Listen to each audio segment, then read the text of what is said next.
I am coming to you from a beautiful beach. I wanted to make a video on how to regulate your nervous system, especially as an empath, especially as somebody who may feel off sometimes when you're out in the world. Maybe you're more introverted or you're highly sensitive and you tend to take on other people's energy. I wanted to make a video on the 3 things that I travel with to instantly raise my vibration anytime I need to. First thing I want to say is, if you are somebody who gets exhausted at the end of the day when you are out and about around people, it's very, very likely that you are either an empath or you are both an empath and a highly sensitive person. The reason it's so important to know this is because if you know your constitution, you know what you're made of, then you know how to serve yourself. You know how to be the guardian of your own energy so that you can flourish in your life and your soul-centered business. So I always travel with my little pouch. Inside here, I always have my mala beads. That's actually not one of the top 3 tips today, but I'll start with the first one. The first tip is I travel with my essential oils. I love these things. And these are actually from David Elliott, an amazing healer. He's one of my healers. And I basically, from head to toe, use one of the oils for each of the chakras, starting at my feet to ground, all the way up to the tailbone, then up to the solar plexus, heart, throat chakra, third eye, and the crown. And it is a very easy way to shift your energy like that. Immediately as I smell the oils, I say a particular mantra. If you want, in a future video, I can walk you through those mantras to really connect into each energy center so that I am from head to toe flourishing and functioning on all cylinders. And I'm clearing and purifying any energy I may have picked up. And I'm also charging up each energy center, which is associated with different parts of our lives, right? If you know the chakras. The second thing I do is I go out and I ground, okay? So I get out in nature. See that beach? Walk the beach. Or see that grass? Very simply put my feet in the grass. If I don't have access to nature, by the way, how fun is this flamingo? I had to show you. That's the most fun. Okay, so if I don't have access to nature, what I do is, if I can't get my feet on the earth, then what I do is I bring my stone with me and I just simply hold it, or I place it on my chest or on my solar plexus, and I breathe. I really utilize earth energy to get in my body, to ground into my body. It's a lot better to get your feet on the grass. If you do the research on earthing, it's incredible. Some people have earthing mats or grounding mats. That's another way. There are many different ways to ground our energy, but earthing is a very, very easy, powerful way. Let Mama Earth do the work and connect with her. The third tip I have, and these are what I use every single day pretty much. So there are many, many, many tips. These are just the ones I use every day. The third tip I use is not an actual thing, okay? It is simply, you don't have to go buy it. It's not something you have to pick up on a beach or find somewhere in an ocean. It is simply this, your hand, okay? Ideally both hands. I place one hand on my heart, one hand on my belly, and I breathe.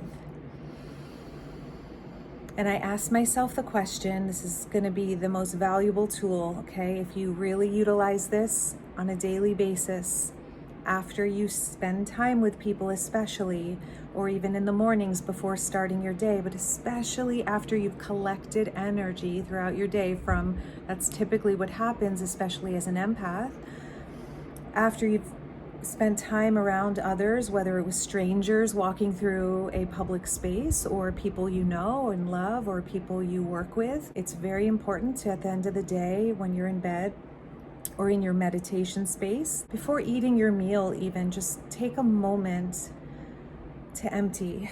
How do you do that? Place one hand on your heart, one hand on your belly, and ask yourself 2 questions. Name it, locate it. What do I feel? If you want to make it really simple, just name one of the 4 primary emotions. There are 4 primary emotions: fear, anger, joy, sadness, okay? So that way the mind doesn't have to think about it, but oftentimes there's a very specific tone that we're feeling, so you can get more specific. What do I feel? Where do I feel it in my body? I feel sad. Okay, where do I feel the sadness? I feel it in my heart, or I feel it in my belly, or my throat, or it's in my eyes or head, or whatever the emotion is.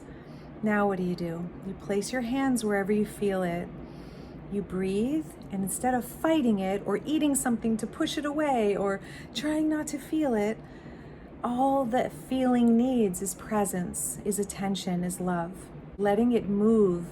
It's not meant to be stored in you. The feeling's not meant to be stuffed in you. It's meant to move. How? Breathe and ask yourself this question. Okay, I go deep into this in the Diamond Process book. Really, this is a shortcut. You can just ask yourself the question, am I willing to allow this feeling to exist? Sadness, am I willing to allow this feeling to exist? It doesn't mean I have to like it. It just means, can I at least, like a cloud in the sky, would I fight the cloud? No, that would be a waste of time. Same with our feelings. Waste of time to fight what we feel or run from it. It's gonna linger, it's gonna persist if we resist it. So how about I allow it, like a cloud passing by without identifying it?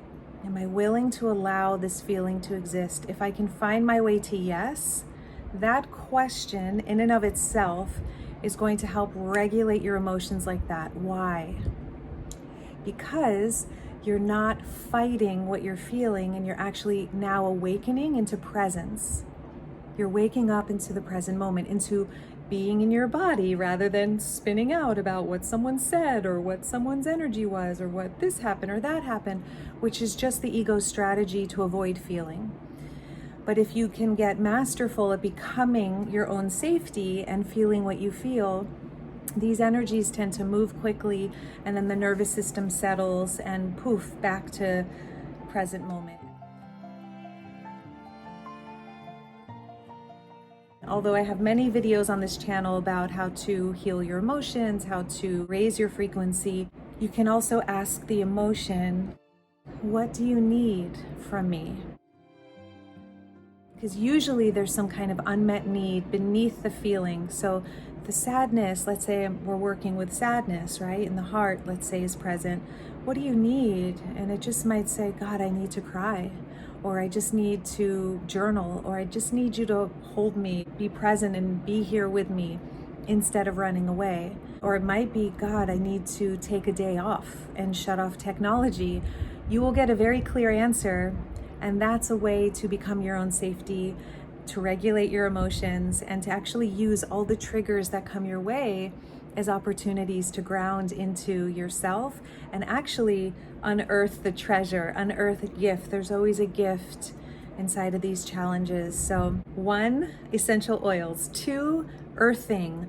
3, presence. Just being present with whatever you're feeling, and instead of running from what you're feeling, utilize your physical hands to connect with your body, connect with what you feel, and you will notice that your life radically changes when you learn to become your own safety, put it into daily action, and enjoy going out there. And instead of collecting all this energy, now you know how to release it and drop into your center, reconnect, and reset. All right, my friends, if you got something from this video, you can give it a thumbs up, ding. And I hope this video inspires you to get outside and go into Mama Nature, get some sunshine, vitamin C, do whatever you need to flourish, because your well-being adds to the well-being of our world. If you want more videos like this, you can hit the subscribe button. And if you want more help with this, make sure to grab my free workshop. It's in the description below. Mwah.